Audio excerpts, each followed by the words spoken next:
Study skills. Make notes for personal references while listening and explain a concept. Standard 9. Subject English 1.4. The story of tea. Let us begin with a question.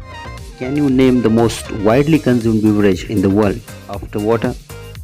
Perhaps many of you have guessed the answer. The most popular beverage in the world is tea. The fresh, aromatic brew with which people like to begin their day. It has a refreshing astronic flavor. It is actually made by brewing, that is, infusing boiling water, whose botanical name is Camellia sinensis. Camellia sinensis is an evergreen plant that grows in a tropical and subtropical climates. The tea plants require at least 100 and 125 centimeters of rainfall a year and prefer acidic soils. Many of the world's best tea estates are located on hill slopes at elevations of up to 1500 meters. It is said that the tea plants grow slowly and acquire a rich flavor at the site. When the plants mature, only the top 1 to 2 inches of the plants are picked.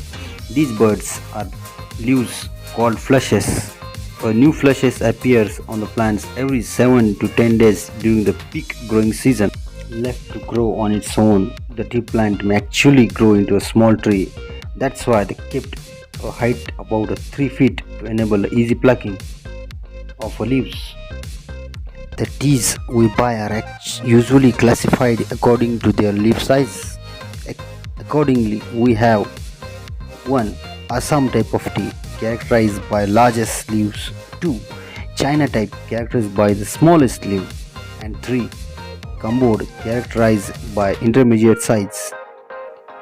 We have 3 very distinct and different tea growing regions in India. Each of these regions is famous for their special type of tea. The 3 regions are Darjeeling in northeastern India, Assam in a far northeast India, and Nilgiris in South India. Most people agree that tea is a refreshing drink. It contains no carbohydrates, fat, or proteins. What gives tea its special and distinctive flavor is a theanine as well as caffeine, which give the drink its stimulating quality. But the question arises, how and when did people first begin to drink tea? An amusing story has come down to us from Chinese legend. It is said that Emperor Shennong, the father of Chinese agriculture and medicine, was on his travels when a servant was boiling some water for the emperor to drink. Just then, a few leaves from the nearby tree blew into the boiling water. The water immediately changed the color. Drinking the water, the emperor was amazed by the rich flavor and the refreshing quality of the resulting infusion. Excited by the unknown plant and its amazing flavor, he carried out further investigation and discovered that the tea had many healing and restorative properties and could also be used as an antidote to certain poisons. Yet another legend tells us that it was a Buddhist monk named Bodhidharma who was the first to use tea as a drink. He was keen to find a herb or a medicinal plant which could help him stay awake and alert for long periods of time in prayer and meditations. It is said that Japanese priests studying under the Buddhist teachers in China carried tea seeds and leaves back home with them. Turkish traders also began to bargain for a tea on the border of Mongolia. In fact, the story goes is that the Chinese emperor Hui Tetsung was so taken up with the tea that he set up research into the best tea whisking methods and also hosted a tea making and a tea tasting tournaments in the court.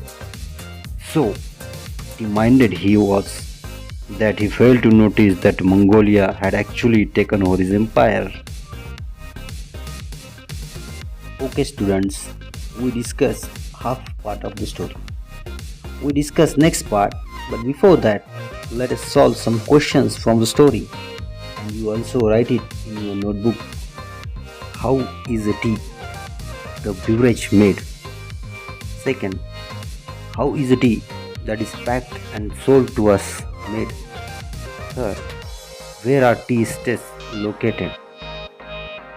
Next, find out what are botanical names, how are they decided? Next, what does tea contain? What does it not contain? And next, how did tea reach other parts of the world? Okay, students, we learn this part of the story. We learn next part of the story. Till then, happy learning. Thank you. Goodbye.